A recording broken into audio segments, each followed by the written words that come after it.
All right, guys, so they just tried to kill Donald Trump. It's been about an hour since the attempted assassination of Donald Trump, and there's a couple of things that we can take away from this immediately. Number one, love Trump or hate Trump, you have got to give that man his props. He created a legendary moment in this moment of fear, in this moment of disaster, in this moment of tragedy. He created a legendary moment. He did so instinctually. Let me explain why. So, you're watching the rally, he's doing his thing, he's talking to the crowd. All of a sudden you hear pop, pop, pop. He grabs his ear, he goes down. Bunch of Secret Service agents pile on top of him. Everybody's screaming, everybody's ducking. It's just panic, right?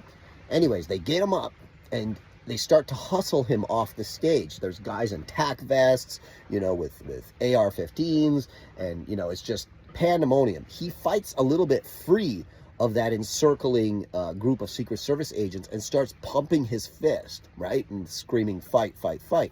He's got blood all down the side of his face. And there's already this image circulating all over social media. He's got his fist raised. He's got the blood all down the side of his face. And this image now, this moment now, instead of it just being, okay, like they tried to stop him, they tried to assassinate him, and that being spun for what it was, he made it something greater. He created an iconic image that will live long after he is gone. He created an iconic moment, an iconic image caught on both video and on still camera that will live on as a symbol of American independence, pugnaciousness, the American fighting spirit. He's created this moment just kind of off his instinctual response to a terrifying, tragic, and, extremely unexpected situation. And whether you love the man or hate the man, you must acknowledge that, number one, Joe Biden would never be able to accomplish something like that. And I'm sorry, anybody who tries to convince me otherwise, you're a fucking idiot. There's no way that doddering, senile old man would ever be able to accomplish something like that in that moment, okay? So what does this tell us about Donald Trump? I mean, well, it tells us something that those of us that have a brain to use and eyes to see already knew. He acts very well under instinct. He does really well under pressure. He makes quick decisions, and, he tends to act on instinct. And these are something that you want in a leader. You want a leader that's quick to act. You want a leader that's decisive. And what is his default, right? When you see someone in a state of fear, when you see someone in a state of panic, and when you see someone in an unexpected situation, you tend to see who they really are. You see their default response under a high level of stimulus. What's Donald Trump's default response? His default response is to fight. His default response is to square up. That's the kind of quality you're looking for in a leader. You don't want someone who's going to freeze. You don't want someone who's going to run. You don't want someone who's going to shut down. You want someone who's going to square up and who's going to fight, right? So I don't care what side of the aisle you're on, you have to acknowledge these things. Now, let's talk about where this is all probably going to go. I'm sure they're going to discover that, the shooter was just a crazy person acting alone, and they definitely weren't part of any big conspiracy, and it was just a very unfortunate, and you know what, we need gun control, right? Now they're already talking that the shooter was a long-range shooter, right? Like this was like a sniper incident, they're saying right now. I don't know what it's going to turn out to be in the long run, but it appears that this may have been a long-range shooter, which means he was using a hunting rifle anyway. So gun control wouldn't, like, we're here in Canada, I have like a number of those rifles right now, right? Hunting rifles are perfectly legal in many places in the world, regardless of the levels of gun control that you have. So gun control would not have saved the situation, but you already can see the left wing starting to spin it. And if there was just gun control, like they're shameless, right?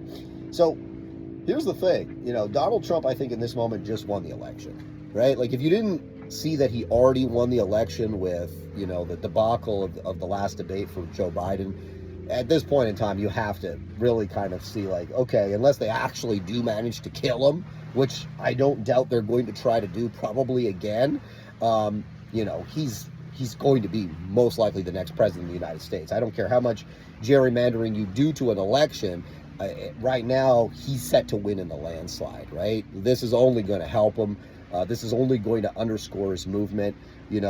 In this moment, he really embodied his movement. You know, it's actually quite an amazing thing to see. Most politicians would not have been able to really, let's say, pull victory from the jaws of defeat there. So now I know a lot of lefties are going to get bent out of shape, and they're going to accuse me of loving Donald Trump and being obsessed with Donald Trump, and oh, MAGA people love and are obsessed with Donald Trump. And I know that, you know, one thing I've noticed the left wing likes to do is they like to project. So if they do something, if they have a propensity to do something like worship certain cult figures or worship ideologies, they assume that everybody else is like that they'll just blindly follow and worship anything. You know, that they're the type of people that would, I don't know, blindly pretend that someone who's clearly senile and has been clearly senile for 4 years is an amazing leader that, you know, fairly won an election with the most votes of all time because he's just the best, you know, leader that anyone's ever had. He's not a, you know, corrupt, doddering old fool that has been in,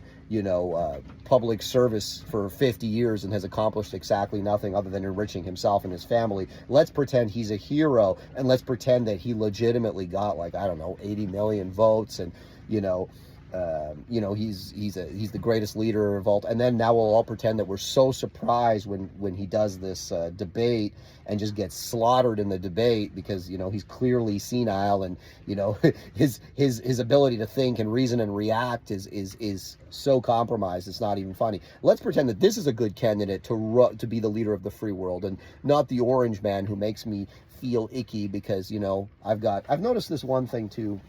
And I'll say that people that tend to hate Donald Trump, I find that they tend to not be people of very strong character, because Donald Trump scares them. Donald Trump upsets them.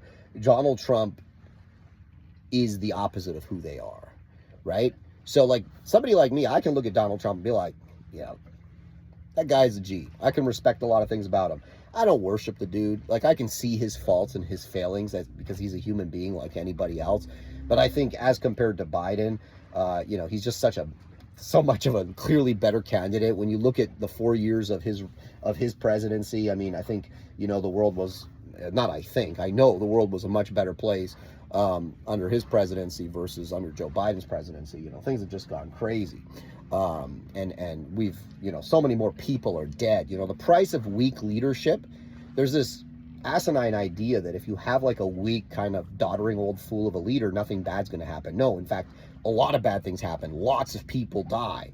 When you have a strong, decisive leader that people are intimidated by, that people are scared of, that people know not to screw around with, things actually tend to be a lot calmer, right? You don't want that doddering old fool that is corrupt to the bone and just there to enrich himself, his family, and his donors, to be the leader if you want things to be calm and under control. But I've noticed that a lot of people that really are upset by Trump, that really hate Trump, are not people of strong character or strong intelligence. I have noticed that because they lack the ability to look outside themselves and to look outside their feelings. They're very emotional people.